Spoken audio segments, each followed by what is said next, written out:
back. This is Dr. Perry and Dr. Perry's podcast. And today we're talking about money matters in dentistry. And why are we talking about that? Well, there's more than just patient care in dentistry. And today we have a very special guest. I have Andrew Ramsdell, who is Vice President, and I want to say this correctly, Senior Healthcare Relationship Manager. That is a mouthful, isn't it? At TD Bank, right? Is that who you are? You nailed it. Yeah. All right, good. That was a tough one. So, I think as a dentist, most dentists are thinking out there, my audience is thinking, well, I just got to be a good clinical dentist and everything else is going to come my way, no problems. Do I really need to think about money? Yeah, I think the financial piece of things sometimes gets overlooked. And I know, through schooling and such, that there's probably not a lot of time spent on that. And I think that's why this podcast will help. I think it will. I just want to let you know, disclaimer here, this is just for educational purposes. We're not giving you financial advice. We're not giving you any legal advice. You got to go seek out a professional. And we're not advocating any particular organization, but just to let you know, just want to be upfront, and I'm not getting paid. And you're not getting paid. You're definitely not getting paid. I can tell you that. So anyway, well, let's welcome. I just welcome everybody. And Andrew, most people assume that dentists are automatically financially successful. People that are not in dental world, you tell them you're going to dental school and say, oh, you're a dentist? Yeah. Oh, you're rich. Yet many experiences a lot of tremendous financial stress. They don't think about there's a lot of misconceptions out there. Yeah. What are some of the things in your realm that you hear that you can help our audience dispel some of the myths that are out there? Yeah, no, I do think there's a misconception that, automatically, dentists are financially set. And they go through some of the same things that other professions go through. And, clearly, they have the student loan debt, right? There's a different picture there. And that's changing. That is changing. And, just because they're a dentist doesn't mean they're financially set. They have that wealth yet. They go through the same challenges, I think, that everybody goes through. So I think there just needs to be more education around that. So, okay, let's step back for a second here. Okay, you say we need more education. When does that education start? Does it start like before I came to dental school? Does it start while I'm in dental school? After I graduate? When I got my first practice? After I got married? When should I start this? Honestly, I think it probably could start even when people are in high school, but they just don't, right? It just doesn't usually happen. I think when it happens there, it might be the household trying to help, maybe, parental advice. But I think, the first set of schooling, if there are business classes that they could take, it definitely can help and kind of get that ball rolling. But typically, I think, especially for our dentists, they've graduated. Now they're starting to think of maybe it's practice ownership, but they're on their own. They're going to be, take their first associate job. It starts to really become a real thing. And then I think they start to think about, okay, I need to get some advice. I need to get some understanding around that. And there's obviously people that can help with that. Well, let's back up for a second. Let's just talk basics, okay? Because let's just assume my audience knows nothing. They've never touched money in their life. Yeah. What are some of the things that they should be looking at? Like, just talk to me a little bit about like their credit, or how they manage an apartment with bills, and if they pay the bill, if they're delinquent on a bill, or get a car loan, or or whatever the case may be. First and foremost, I think budgeting is the key, right? So especially they graduate, you got an income coming in, that's the time to understand, okay, this is what's coming in, and then this is what's going out. And am I living within my means? I think, you said it. You get in trouble when that gets stretched out. So we do some different day speaking engagements with associations and dental schools, and we talk about this. One, good credit versus bad credit. You know, the bad credit clearly is the toys, buying the first car, but buying like something that is more luxurious. So you shouldn't go. Your first car shouldn't be the Maserati. No, or? yeah, no. I mean, it might be the Chevy. Yeah, the car is going to get you point A to point B. I know, you know, everybody wants nice things, but it's just understanding. Okay, you know, this is what I have coming in. I've got a budget. I've got to make that last, and I need to have some reserves to put away. And I think getting slowly financial set is creating that emergency savings. So I know you're a bank, Yep. okay, and but who do they seek out? Like, who are the people that they need to seek out? Do they go to a bank? Do they go to a lawyer? Do they go to a financial advisor? I mean, what would you advise my audience that just maybe on the brink of graduating? They're maybe a fourth-year student. Now they're graduating. They've got their student loans. They got to think about that. They're getting their first job. Yeah. Who should they have? Who's on their team? Yeah, I mean, definitely, honestly, I think the banker, an experienced banker that's been around, I'm going on my 28th year, but definitely can help with advice and kind of shape their situation, where they're at now, where they want to go, and start to have conversations around that. That same person can help fill in what we call like having a core team, which might be, you know, introducing to an accountant, right? That brings a different now, would you recommend them to see a dental accountant?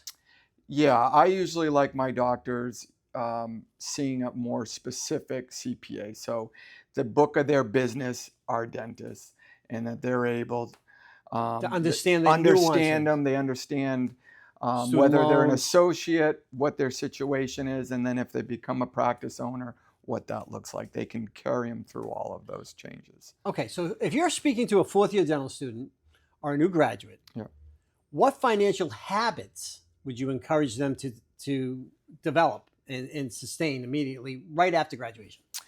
Yeah, so they're going to graduate. They have student loan debt most likely. And they should understand it, right? Yep, they need to understand, okay, what does that look like? What does it mean if I don't pay it? Yeah, is it deferred? How long? There's different programs that you can get enrolled into, but you really want to start putting something to that. Even if there isn't money owed yet, the quicker you pay that down, I think, one, you get a little less that financial stress we were just talking about. They've graduated. We talked about the budgeting. They're going to go, okay, you know, do I want to, whatever my living situation is, do I want to take the next step, home ownership? Do I want to keep renting? Do I want to get a better apartment? Once again, I think they need to think about what their goals are and what they can afford. So budgeting is really a key key element, and ensuring they have credit. In other words, they've got something that is on their credit report, and it, you know, I tell students to get credit cards, but you got to use them wisely. You can't just use them and run. If really, I like them to use them and pay them back to zero every month, but they get that credit history that banks look for. That first car loan clearly is going to show up on a credit report. That builds credit. But keep your lifestyle within your means. Within your means. You have to maintain, even though I think some people, you know, want to go from 0 to 100. Right. And you just got to take steps along the way to get where you're going. But that means you still got to enjoy life too. I mean, you still got to go out to dinner once in a while. Right. But, you know, you might have to go, maybe that's to the 5-star restaurant. You might have to go to a 2 or 3-star restaurant. Right. Still can have a beer once in a while. Maybe go to a movie. Maybe popcorn. Yeah. Maybe if it's in the budget. If it's in the budget. Exactly. Okay. I'm going to a little follow up to that. Okay. So many new dentists feel the pressure to immediately buy a luxury vehicle. Yeah. And we talked about this a little bit in your opening statement. Or a larger home. Once even before they practice, they'll buy a big home. They get everything. They buy the neighborhood and all this stuff. How can young professionals really balance this kind of, Yeah. they're getting messages all over the place. Yeah. Once again, I think if they're sitting down and thinking about their goals and where they want to go, especially if it's starting a practice, purchasing a practice, um, home ownership can somewhat handcuff you, meaning, okay, I bought a house, now I'm only going to look at a practice within a certain circumference. Right. Whereas if they were renting, they'd probably be a little bit more fluid, and that radius could change greatly. The adding the additional debt, like a luxury car or what I call toys, whether it's jet ski, but whatever, boat, whatever it is, that can impact you, one, for that maybe that home ownership, but also for practice ownership. The more personal debt you have can impact you trying to get that business loan to purchase a practice. So there is a happy balance there. And once But again, you're not saying that they can never have those things. No, I just think you have to see what you're and what the priorities are. If they're graduating, they're an associate now, and they know I want to have my own practice, or I want to be an owner. I want to be a part owner, and I want to buy into a practice. If those are the goals, then it's making sure the steps before that are in line. And once again, that's having some type of advisory team around you to provide that feedback to you. Right. Okay. So one of the biggest decisions dentists make isn't clinical. It's deciding what type of career they want. Yeah. So how do different career paths influence long-term financial opportunities? Yeah. So, I mean, typically, right, out of school, going to be an associate, and then, but you can be an associate a lot of different places, right? You can work for DSO, corporate dentistry, you can go like military dentistry, the community health programs, and they all have different, I guess, pros and cons to it. And then I guess lastly is what we talked about is practice ownership. So as an associate, at some point you produce a certain amount, right? And that's going to kind of set your wage. And when you're an associate, depending where you land up, like corporate and whatnot, you're only exposed to maybe a certain amount of production being able to obtain, just because that's the environment of the practice or institution that you're with. So you're going to have a specific wage. Whereas at least like with practice ownership, you can continue to build revenue, and the more producers, hygienists, maybe you have another dentist working for you, you're making income off of their production as well. Right. So your income isn't, in a sense, limited. Right. What I'm gathering from you is, I mean, and you've said it in so many words. I mean, we talked about budgeting, but you're also budgeting how you're going to attack your future, so to speak. Yeah. Like you taking in baby steps, you're an associate, you maybe buy into a practice and you evolve in that, and now you're getting a bigger cut of it that then evolves you in other areas that you can expand your budget, so to speak, and get other things that you want to get, or you may need, or whatever the case may be, or your family grows, or whatever the case may be. And these are all, important things, but I mean, it's also a balancing of life, quality of life, making the most money doesn't always make you the happiest. That is true. And I think, I think as people age, maybe they figure that out a little, at that point. But there's got to be a work-life balance. And, some doctors, they're just, it's full steam ahead. They want to, work as much as possible, produce as much as possible. And that will, build income, but there are some sacrifices to that. It could be the family. You can sacrifice the family. It could be you didn't go to little Joey's soccer game, or exactly. The practice could be open on Saturdays, and there's half your weekend is there. Right. So everyone's going to have in a sense, different financial goals. They're also going to have different personal goals. And everyone's life is a little bit different, but work-life balance, I think, does create some sanity, which is important. And also making sure that the significant people in your life are on board with you. Yeah. Because if your dream is to live in the city, Yeah. and your significant other wants to live on a lake, you got a problem, right? Right? You've got a conversation there. You got definitely a conversation, exactly. And you want to know that ahead of Yeah, time before right. you make the decision. Yeah. All right, so we talked about it. A lot of dentists, it's changing, but I mean, a lot of dentists still want to either own their own practice of some sort, or a piece of practice, or something of that nature. So from your perspective, what should they understand before taking that step? Well, I mean, usually what I advise is, one, if they are thinking about practice ownership, and even some of this is even starting right before graduation, is developing a team, having those advisors, whether it's a dental attorney, because you're going to have contracts, Yep. a dental CPA. How about these buyer advocates banker. I'm hearing about now? Yep, having consultants. I saw one of your podcasts. You had Kathy L's Next Step. Right. That's exactly it. It's giving some guidance, helping when the time comes with due diligence of that practice, going through it as we go through it. But because there's a lot to owning a practice. I mean, there's staffing, there's HR, there's business opportunities, taxes, there's owning property, not owning a property. I mean, there's a lot of stuff to it. So you might think you want it, but be careful what you ask for. You may not want it. Or you might be sacrificing other things on the other end, depending on what quality of life you have, or what's really important to you. And we can't answer that. I can't answer that question. You can't. Well, maybe you can. You got a lot of experiences. I don't know. Okay. So what are the most common mistakes you see for the first time practice owners, what they make?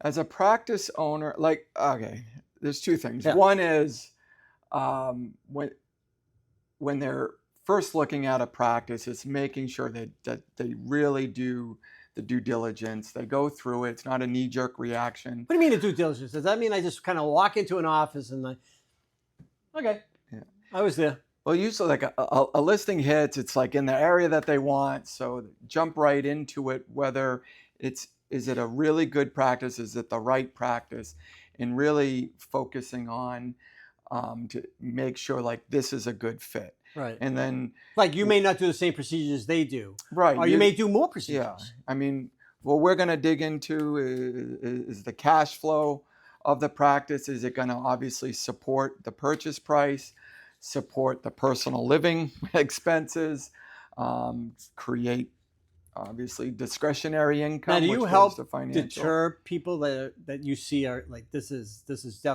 like the numbers might work, but it's definitely not a fit? Yeah, I think that we have and some of those are maybe they're difficult conversations, but when we go through it, we might say, okay, here's the good, and here maybe it's not the bad, but this is what we really need to dig into, or this is what's gonna need to happen maybe within the practice. You talked about digging. Let's dig into it for a second. Let's talk. What in the practice financials should they dig into?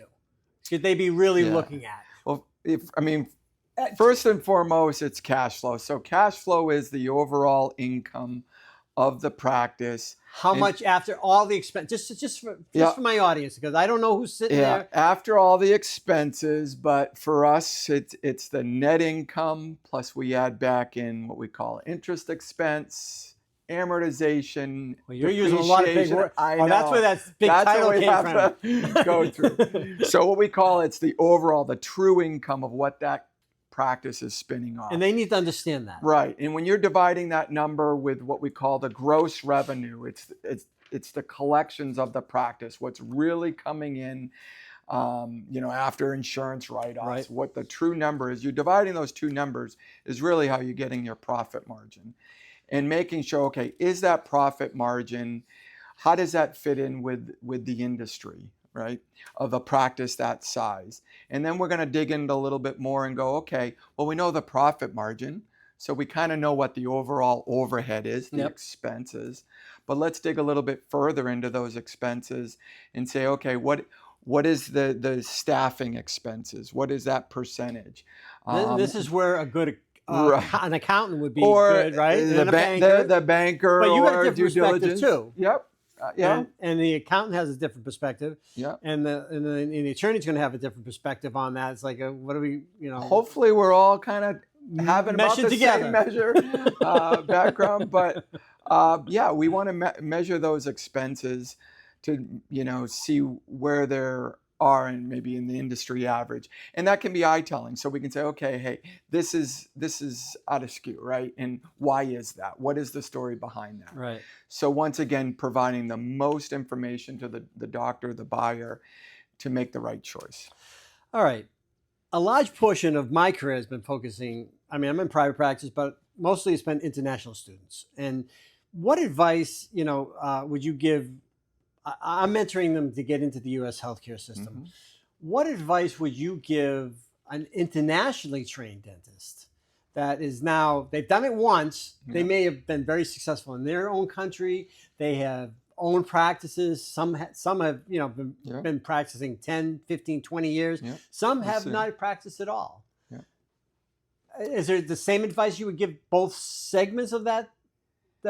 Somewhat the same. I mean, we deal with a lot of actually graduating your program students, and I think the biggest thing is usually they have experience from the country that they came from, and now that they've graduated the program here, and they honestly, most of them are very entrepreneurial. They want practice ownership. And they fit that buyer profile because they've had that other experience, and even though they just really graduated, and we can work with that. Personally, I think it's always good once you graduate, to be an associate, get in the field. Maybe you're working at a couple different practices, so you see how different practices work here, or maybe the region that they want to be in, to gain that experience. But for them, I think it's understanding like our dentistry industry. It is going to be a little bit different.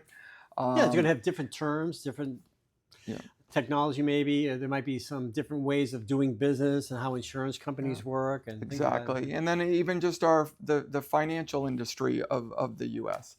And how that works, and they might have to try to build credit as well. So what I'm hearing from you is that they got to be patient. Yes, very. I mean, a lot of these students, a lot of these people are coming from other countries that have been successful and have been doing it for a long time, and now they're starting from the beginning and building their careers over again. Not only their careers, but their finances too. And so, I think patience is key. I think all of us sometimes want to get to the end real quick. Yes. But, to be really, truly successful, we talked about at the beginning, is sometimes it's baby steps. It's working with a vision, working with a plan, and getting there, surrounding yourself with good people, networking yourself, leaning on other resources. You've got your alumni here, which is, probably a wealth of knowledge, and other dentists that have gone through it and that can be mentors. Right. And when they go to pick that associate ship, like wherever that's going to be, it might not be the one that is going to pay them the most amount of money, right? It could be having the right fit. The practice environment is just a healthy one. It's a nurturing one. The owners are mentoring them.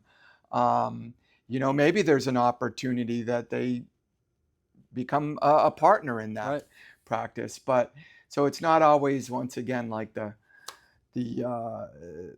whoever pays the most, No, I know. Well, basically, financial success isn't simply earning more money. Right. It's you got to be. It's long-term financial security.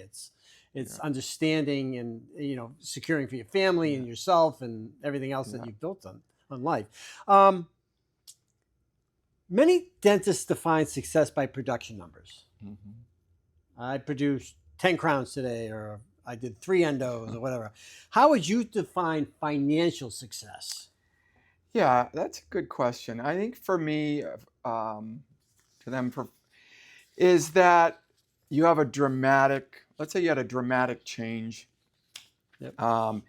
And in a sense, financially, you're not stressed about that because you have that emergency. You've done that financial planning, that it's not as traumatic. But at the other side of that is, to me, financial success is you have that balance and you're kind of calling the shots on your career or your path, and you're able to still work and save, but you're doing it at a pace that you want to be at, that makes you happy, that You're controlling your you're destiny. balancing your life. And I think once you're at that point, you just kind of know it or you feel it, and you're like, okay, I've got this, right? Right. It took me less of a 28 years struggle. to get it, but Yeah, I got it. I know, right? I got it. All right, Andrew, I got to ask you some questions. I'm Okay. gonna fire some questions at you. I just want you Yeah. to answer them. I'm gonna Okay. make them easy first. Okay. Okay. All right. And then we're gonna ramp up a little bit. Yeah. Okay. Okay. Coffee or tea? I like coffee. All right. No sugar, just cream. All right. Draft beer or bottled? Oh, draft beer. All right. What's one financial? Local though, like a local brewer. Oh, local you know? brewer, okay. What's one financial habit every dentist should develop? Financial habit. I think they always need to know where their personal finances are, and clearly, if they're a business owner, they own a practice, where their business financials are. Like every day, knowing What's how coming in, well, what's coming how out? healthy is their practice, and where do they stand, and where are they trending to last year? They know where they're at. Know the and reports. yes, Look at them. Actually and understand yeah, they them. understand the reports. They know how to print them and understand them. And let's face it, when you're a business owner in certain programs, what you put in is what you get out. So Exactly. you need to put in accurate information to have accurate reports. And then your life is easier because you always know exactly where you stand personally, financially, as well as the business. All right. What's one financial mistake you see repeatedly? For me, as a lender, doctors might make a choice when they're looking at banks, healthcare banks, getting like the lowest rate possible, and that's the decision they're making versus looking at the overall relationship. The value service. What an institution. What do they have? Where are they located? Who their lender is? What experience and tenure of that lender is? What guidance? How attentive it is? What products and services it has? What are the terms? So besides the rate, you have certain terms in your loan. Those are just as important. I think looking at you got to step back, and it's not always about the lowest rate. You got to really feel like, okay, this is the right banking relationship. And as business owners, I think it was so true, and they found out and realized how important that is when COVID happened and there were shutdowns. And yeah. That was 6 years ago now. Yeah. So that's hindsight. I know, but it was. I think owners realized the importance of a banking relationship. I think that was key. Well, someone who's going to be there. Yeah. And pick up the phone. Okay. What's one book every dentist should read about money or leadership? I wouldn't say one book, because I I think it's kind of you got a library. No, yeah. Honestly, you're always about, just like you, right? About education. I think it's listening to podcasts. It's doing your own research. There's a wealth of information now. Reading different articles, periodicals, even the books, and whatever subject you're really trying to hone in on. If you're being broad about it, you're going to get the common themes of it versus just one point of view. Right. You're going to get, maybe you're getting 20 different ones, but there's going to be a common theme on that, and that's where the good information sits. I hope that makes sense. Yeah, no, it makes good advice. Okay, if you could change one financial myth dentists believe, what would it be? I think you said one of them. Well, The lowest rate. Yeah, no, but I think it's like, okay, I'm gonna, ton of money right away. Everything's gonna be easy and stress free, and it's just, It doesn't happen that way. no, and you build it, it will come. I do believe Right. in that. It's why we're And if you do it for the right have a reasons, it comes specialized too. program, huh? If you do it for the right reasons, it comes too. Right. But I think obviously with anything, work and dedication, the outcome that they want will be there. And doctors definitely that path is a stronger path than in other industries. What's the smartest financial decision a young dentist can make in their first 5 years? Well, I'm going to say practice ownership. I would say because that 2 to 5 year mark is the time that I think is probably a sweet spot to thinking about that. But they got to feel like they're ready, right? And they've done all those things that we've talked about. But I think the sooner they're an owner, the faster wealth is created. Like the debts go away, the student loans easier to pay off that. There's been other industry experts that will have tried to lay out math, like by waiting for practice ownership, the difference between, let's say, buying a practice at age 35 versus 40 or 45 can equal millions of dollars in different wealth. So for me, I would say in that 5 year range, I would consider practice ownership. All right, I'm going to ask a personal question here now. As a young man, 28 years ago, what advice would you have given? What would you give yourself for advice? Going back? Yeah. That you wish you had. I would, well, for me is definitely invest in yourself in the sense of retirement and have a growth strategy. I've always been like, when it comes to that, a little more conservative personally, and I kind of regret that. So you're young, I think a growth strategy, and then balance it out. In building, yeah, you can balance it out, but just investing in yourself and trying to sock away and invest, whether it's a savings, money market, investments, mutual funds, it's just really the sooner you start that, you're going to see the outcome of the reward from that. All right, I have just 2 more questions. Okay, yeah. This one, I need you to finish this sentence for me. Okay. Financial freedom means what? For me, or for let me think about that. Financial freedom, honestly, I think you don't have the financial stresses anymore. Okay. For me, if those, and you're going to know what they were, like, oh yeah, those financial stresses, and they happen, especially early on. I think once that kind of has really gone away, you're probably at that point now. That financial freedom, you're there. You might still be building on it, but you're in that realm. All right. My last question is, because I know there's going to be people in the audience, there's going to be friends of yours that are going to watch this, and they're going to want to know, what's the one thing that they don't know about Andrew Ramsdell that you can share with them, that they'd be like, oh my, I did not know that about him. I can't, like, you're an expert archer or like a professional. Well, I enjoy the Caribbean. I enjoy scuba diving. I got certified when I was 14. I grew up on Cape Cod and started very young and got hooked on that. I was kind of going to do the oceanography path way back then because I enjoyed marine life and everything, and I still do that today.